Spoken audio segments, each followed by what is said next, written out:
Hey, it's Will. I don't know a lot about music, but I sure do love talking about it. 2024 was like any other year. Everyone will look back on it poorly like it was the worst one we've ever had, and then somehow next year will top it. At a certain point, all the cultural moments will just become footnotes in the decade as a whole, and then no one will care about which year that Usher played the Super Bowl.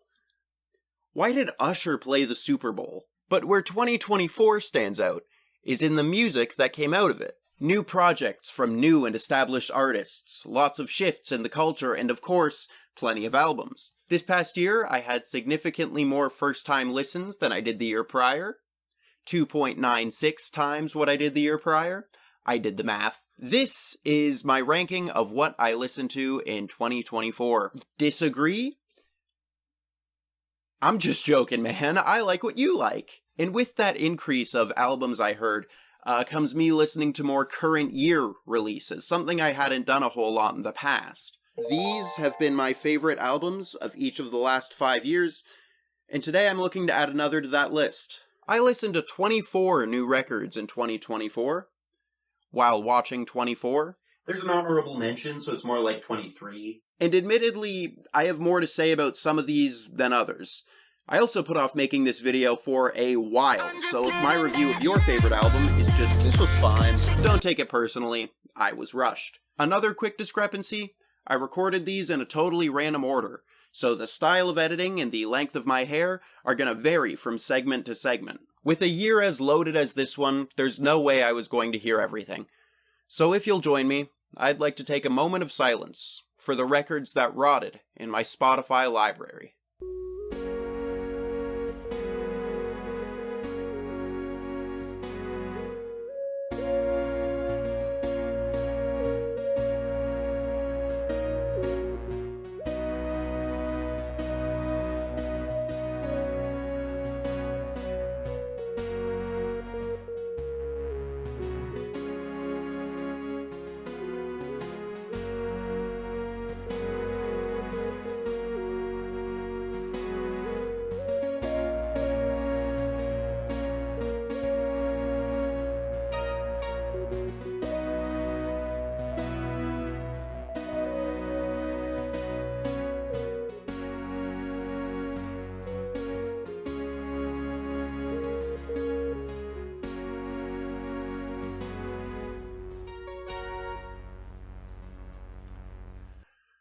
Let's do this.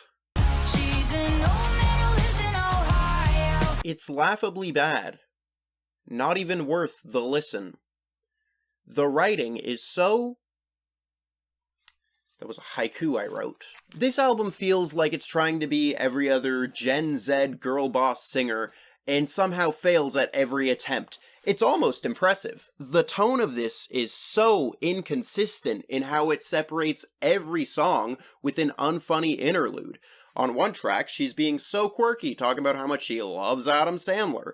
And on the next, it's supposed to be some heartfelt ballad about how much her dad loves her mom. And might I add, with that track, she just alienated all the children of divorce, which is statistically half of her listeners. It interpolates nursery rhymes in the same obnoxious way as Twinkle Twinkle Little Bitch and ABCDEFU. I'm not saying that Jax is an industry plant, but I've never heard an album that sounds more like it was made by one. Every song sounds like it was written in an effort to go viral on TikTok. One thing I can say is that this will be a true time capsule.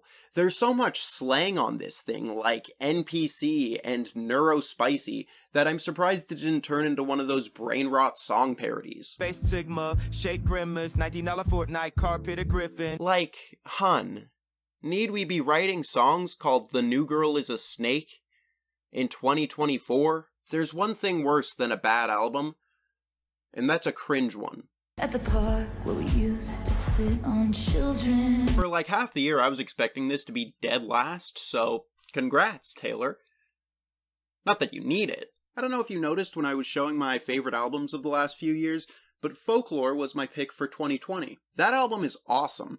It's so ambient and textured. Some of her most mature moments and best written songs show up on it. It's like she went back down to her roots, taking all of her experience with her, and combined it into something beautiful.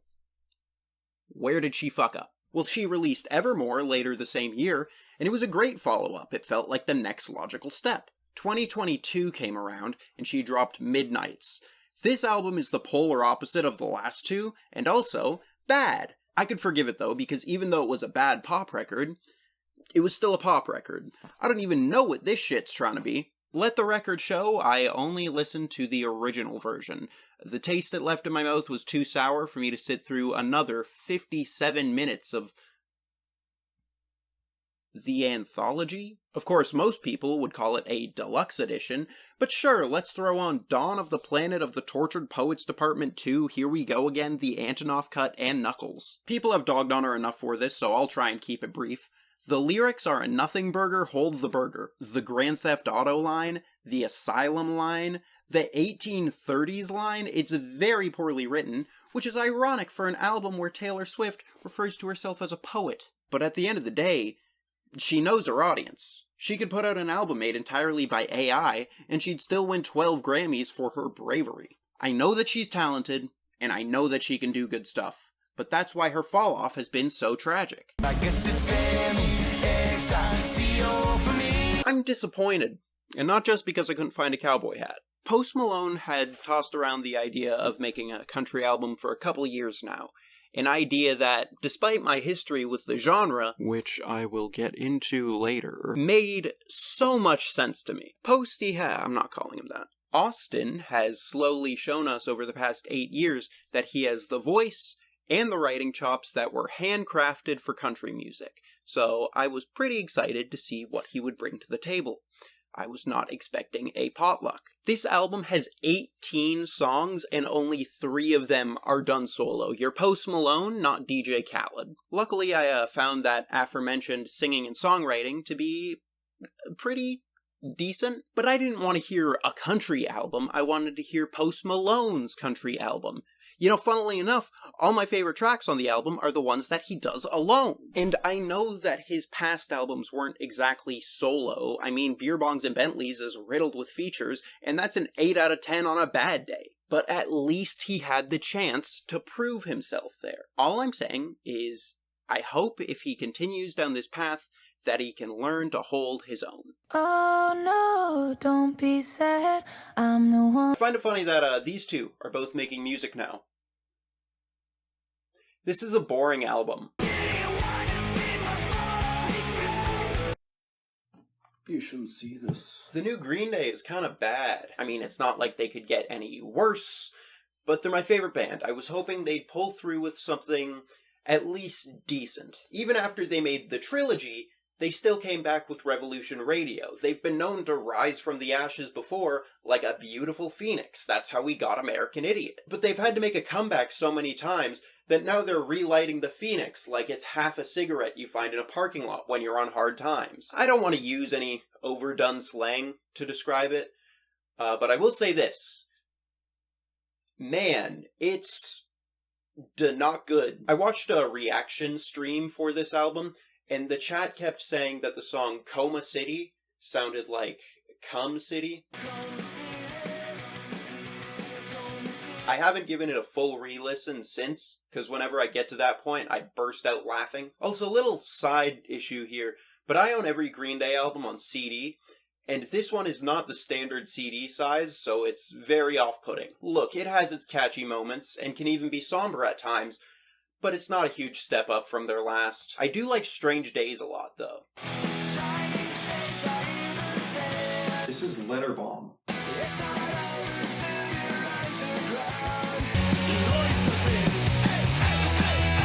Guess who I saw this year? Weezer, for starters. This October, one of my favorite bands, Pixies, dropped The Night the Zombies Came. It was also the night that the Skeletons came to life! I always saw them as two separate bands. The band that from 87 to 91 pioneered alternative rock and in a roundabout way changed the world of music. And the band that after 23 years reformed trying to capture the same magic. I really loved the first band, but this is my only exposure to that second one, and I can't say I enjoyed it too much. It's inoffensive, far from one of the worst albums I've ever heard, but it's clear that Pixies won't be making another bossa nova anytime soon. Look, Donald Glover has my heart. Community is one of my favorite shows I've ever seen. I'm a big fan of Mystery Team. His stand-up specials is one of my favorites. That's why your mom's in a fucking wheelchair! But that's Donald Glover, not Childish Gambino.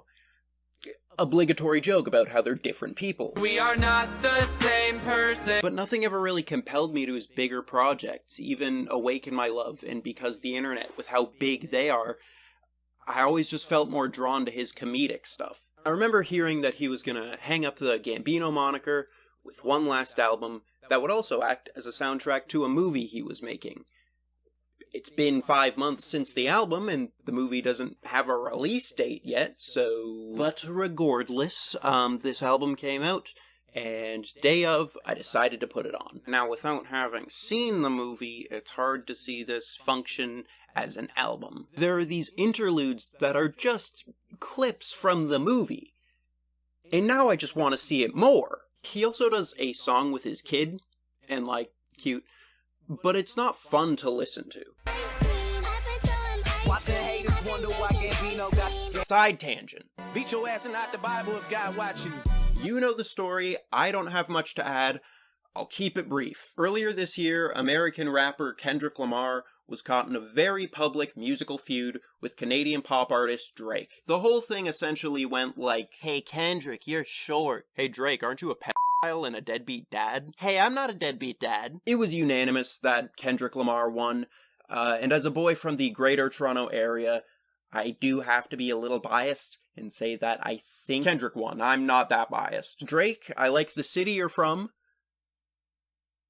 and that's about it. Most people followed this situation because they saw it as a bit of a competition, but was it ever really? I mean, Kendrick has a Pulitzer Prize, Drake was in Ice Age 4. The story's long over, people made their jokes. We gotta definitely write a song about how we do not diddle kids. Like I said, I'm not adding anything new to the conversation, but something I do think gets overlooked a lot is Family Matters. Drake lost overall, no question, but Family Matters was a pretty good track, and I'm tired of pretending it's not. I'm a little congested. I'm trying to think of a joke about it, but I can't. I'm sorry. I actually re-listened to the debut of the Pinky Rings before I heard this one, and I forgot how good that one is. They're not the biggest band in the world, but I'm okay with that, because then I can get hipster points when they blow up. Their self-titled album is awesome. It harkens back to the Riot Grrrl bands of yore, Bikini Kill, Bratmobile, other bands that come up when you Google Riot Grrrl. The riffs and guitar tones feel like they were made by perfectionists. The lead singer has a voice that's a gift from the punk rock gods, and the songs are about the simple angers in life.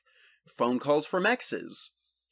Bodegas. It's a good record, trust me. This new one? I mean, yeah, it's cool. Unfortunately, it doesn't hit the same for me, but they're good. Give them a listen. Yeah, it's alright. It's certainly the best Taylor Swift album of the year. I really liked the line, YouTube review, a funny monkey takes a piss into his own mouth, crazy. These nuts. Hello? I still have a cold, but I'm also, way behind on making this video. I thought I was gonna be on time, man. These last couple years I've seen a resurgence in something that's been deemed as recession pop. Me personally, I'd just refer to it as 1999 core. I mean, look at this album cover. Joey Valence and Bray are well-versed in white boy rapping, being influenced by the likes of the Beastie Boys and also Ben 10. When I first listened to this, I wasn't the biggest fan.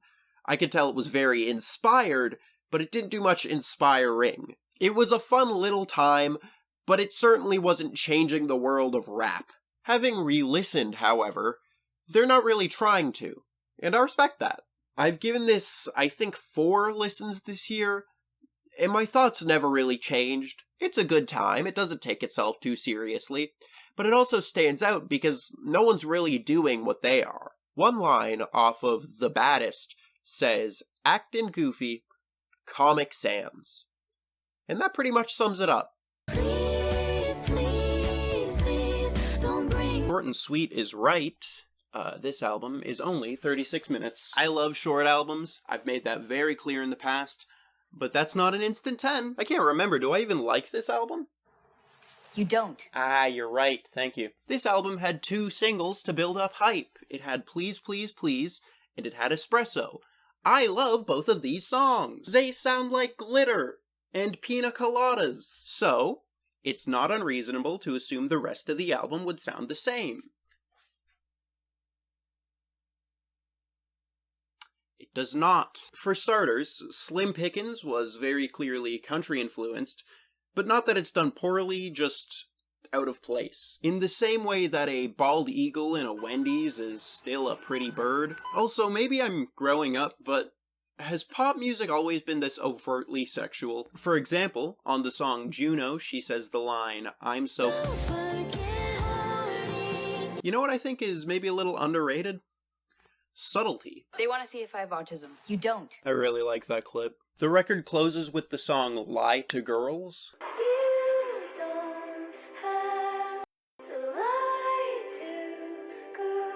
Duly noted. Thank you. So, while it might not sound like anything special, it certainly has nice structure.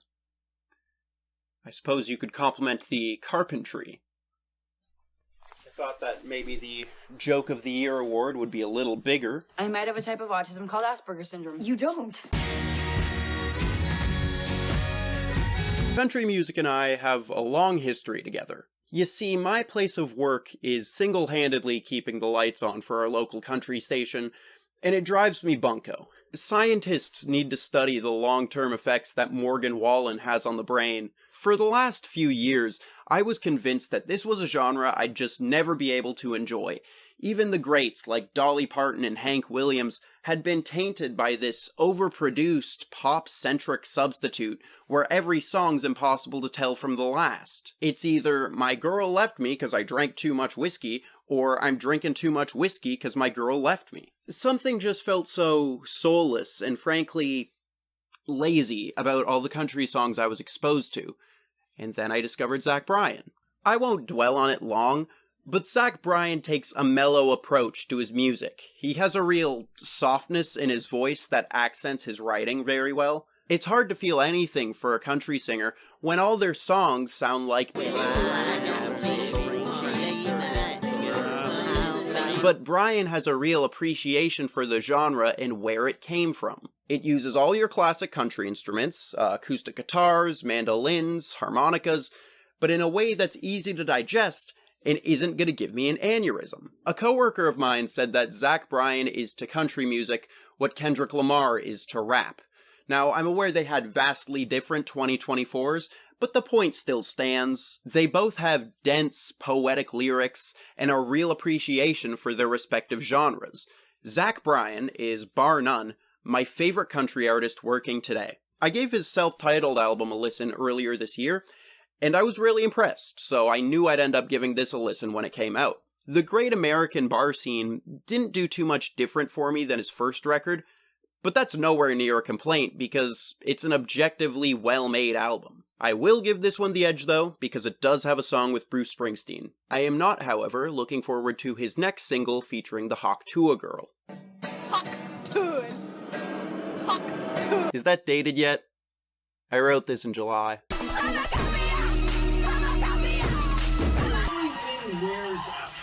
Everything. Not me, Bill, not. What the I always viewed Tyler the Creator in the same way that I did with Childish Gambino. I found him to be a really funny dude, but his music just never really clicked with me. Which is kind of ironic, considering Childish Gambino is on this record. I feel like nowadays I'm starting to get his music more. It's pretty good. I don't know, he's really talented, and I get the hype. And you know, if it weren't for Igor, this would probably be my favorite album of his. Here's my Tyler the Creator ranking of what I've heard. If you told me in January that not one, but 2 country albums would make it this close to the top of my list, I wouldn't even assume that it's a good year for country, Just a bad year for music. Joke's on you, bitch. You like country music now. I've been following Billy Cobb for a couple years now, because of some connections, but he's made some genuinely great stuff. Strokes of Incarceration is an all-time fave. I own Zerwee on vinyl. One of his biggest draws is that he's a real wild card. One day he writes a love story through sea shanties, the next he drops whatever this shit is. It all ties back to that famous Forrest Gump quote. My mom always said life was like a Billy Cobb album. Those must be comfortable shoes. Most of his stuff is very pop-punk and emo adjacent, but sometimes he'll dip his toes into something that's a total 180, like with this record, which gets most of its country influence from bluegrass and old folk. Billy's past of melancholic and angsty songwriting fits this style of music like a boot. A cowboy boot. When I hear most country these days, I imagine these bearded millionaires playing with bands on a giant stage to a sold-out crowd. When I hear Zach Bryan, I imagine a man sitting on a dock with an acoustic guitar. When I hear this album, I imagine like 4 guys playing a nearly empty bar. One has a giant bass, one has a washboard. It makes me nostalgic for a genre I don't listen to, from a time when I wasn't born. I am so glad I'm actually getting somewhere with this video. Who knows, it might even be out on time. I wonder who this is. I mean, yeah, God forbid Kendrick Lamar make a bad album. I'm not the guy to speak on lyrical content, but you saw my side tangent. We all know who to thank for this project. Please don't forget I'm black. Please don't forget I'm Jewish. It really amuses me how badly Drake fumbled The Heart Part 6, so Kendrick had to come back and reclaim it for himself. Luther is an effing beautiful song, and SZA on the chorus just really adds to the prettiness of it. Also, I've been meaning to ask, is SZA in any way related to RZA? It was fun hearing Squabble Up in full after it got teased in the Not Like Us video. When I first heard Hey Now, I mistook Dodie 6 for Jack Harlow, and that made the N-word really jarring. Man at the Garden? Hey, man. It's winter, so I frankly, I'm going to be honest, I don't know exactly why you're here. Maybe come back in the spring. That would probably be better time. It's like, it's not really much of a garden right now. What is Not Like Us Will version? Tell me what the truth is. This is the first MGMT record I heard to completion, and I feel like it may have not been the best one to start on. Now I know Electric Feel, Little Dark Age, Time to Pretend, very colorful and synth-heavy tracks. This album was not that. At times it felt a little Bowie-esque, which I'm all here for, but it's not what I was led to believe Management sounded like. I don't think it's a bad record, I just don't think about it. I'd certainly benefit from a re-listen, but I've also heard they just have better albums, so I'll probably just check those out. I never re-listened to this, so I think we'll just chalk it up to an honorable mention. I actually discovered the brotherly New York-based jangle pop / rock duo The Lemon Twigs earlier this year thanks to an Instagram ad.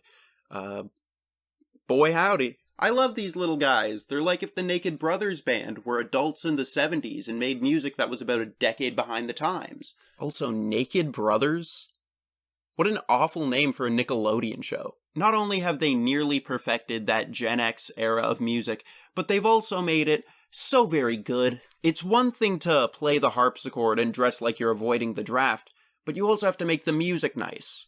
They did that. This thing just oozes with the whimsy of the Beach Boys and Paul McCartney's solo work, which is ironic because track 6 is actually produced by John Lennon's son, and that's the one that sounds the most like the Beach Boys.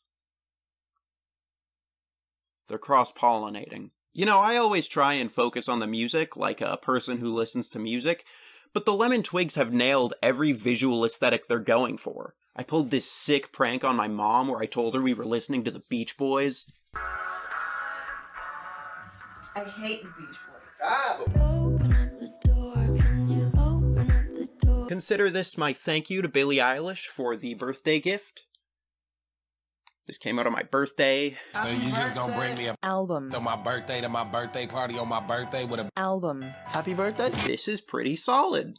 Like, yeah, it has lyrical depth and good production, but all in all, it's just a good pop album. If I had to describe this with just one word, I'd take all the spaces out of the title. But if that's cheating, I'd probably say groovy. It ends on this grand orchestral note, there's a lot of nice bass work throughout. It's easy listening, but that doesn't mean there's no substance. My favorite song is the one with the French title. It's this sort of slow jam with Billy almost, crooning. It's pretty sick. Best for the rest of your life. And then out of nowhere, it becomes hyperpop. I got a lot of enjoyment out of this. The diner sounds like Kahoot music.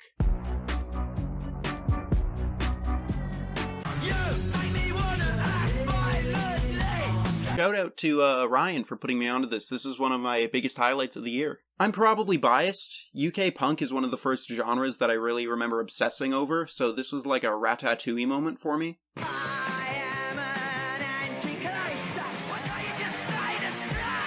But that's not me trying to pigeonhole this as a punk album, because it has elements of several other styles. Even though it's hardcore and verges on metal at times, it has the bounce and the catchiness of pop music. I mean, the closing track, Everything and Nothing, kind of comes off as folk punk, with how it uses a mandolin and a fiddle. Worms on Tarmac has this part that kind of comes off as a rap. My favorite track, Act Violently, reminds me a little bit of Chop Suey, which is a compliment. I'm prone to leaving my keys up on the table. I wanted to. The record also holds up lyrically. Mirror Muscles is about gym rats, Worms on Tarmac is literally about a worm, and Punk's Dead almost had me for a minute. At first I thought they were complaining about the woke mob, but then I remembered that they're a punk band, so satire is kind of their brand. So yeah, a rock album. Delicious. No. Every time I swear the wish is over now. Guess who I saw this year? I saw Charlie Bliss, and yeah, I got to meet the bass player and the lead guitarist after the show. They said they liked my tattoo. It was a temporary tattoo. A temporary tattoo of the band's logo that I got with the shirt. But they shook my hand. Admittedly, I wasn't a huge fan of what Charlie Bliss was doing on their second album. I liked the garage rock sound of their debut record, Guppy. I own it on vinyl. So I found the synth pop kind of sound of their follow-up to be a little jarring, frankly. I feel like after their debut, they could have gone into two directions, and with their follow-up, they kind of just went in the one that I wasn't hoping they would. But with Forever, their new album, I feel like they're starting to get the hang of it. I do, however, think it peaks towards the beginning, but on the bright side, it has really high highs and even just decent lows. My highlights of the album were the guitar section on I Don't Know Anything, and also the vaguely industrial beat on Tragic, the opening track. Here are both of those parts playing at the same time, as well as my review of this banana-flavored toothpaste. I mean, it tastes good, but my mouth doesn't feel clean. It's pretty dope, but let's not pretend that Last First Kiss was also not a One Direction song.